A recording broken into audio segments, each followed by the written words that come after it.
Pirito tayo ng itlog. Pipirito tayo ng itlog. Lagyan ng konting mantika. Konti lang.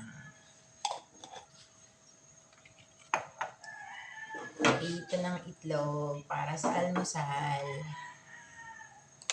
Tapos, yan.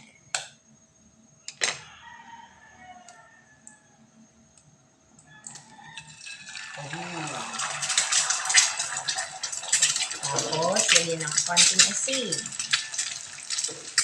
Yan, lagyan ng asin ang itlog. Yan. Hindi lang po kabilis mag-prito ng itlog. Gusto nyo naman scramble, gusto nyo naman sunny side up. Gusto nyo lang magamin lang. Yan po ang ating piniritong itlog. Yan. Tapos na. Tapos na po ang ating itlog. Ayan. Tapos, pwede naman natin isunod dito sa ating pinagpirituhan ng ating tinapay. Yan. Sunod na natin. Ayan. Sa mabilisang almusal, o yan, isunod na sa pinagpirituhan ng itlog, o isunod na ang tinapay. Hinaan lang natin ang apoy, baka pumasunog. Yan. Ganyan-ganyanin natin. Hindi pa naman kasi masyadong mainit. Yan. Ayun. Nagkakaroon na po siya ng brown na markings. So, ayan. Para masarap pa ng bata, dahil bata ang kakain niyan, lalagyan natin siya ng butter. Ayan. Ang iniinit lang po natin. Ayan. Maglalagay tayo ng butter. Konti lang.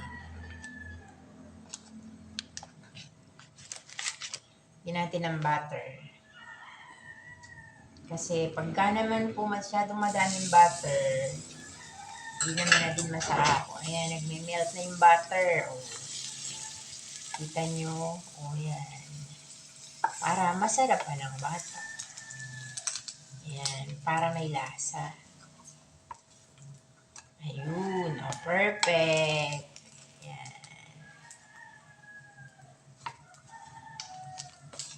Meron siyang butter. Yan na po ang ating toasted bread. Konting butter lang. Konting asin para sa itlog. Ayan.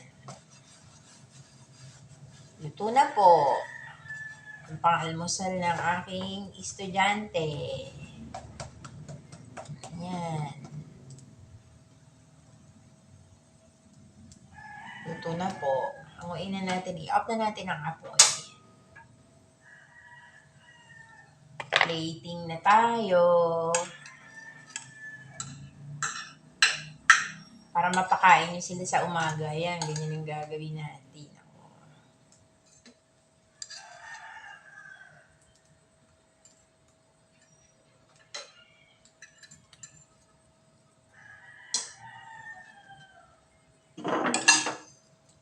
Yan. Simpleng almusal ng estudyante. Toasted bread with butter and fried egg. Yan. Kakain na po yung estudyante ko.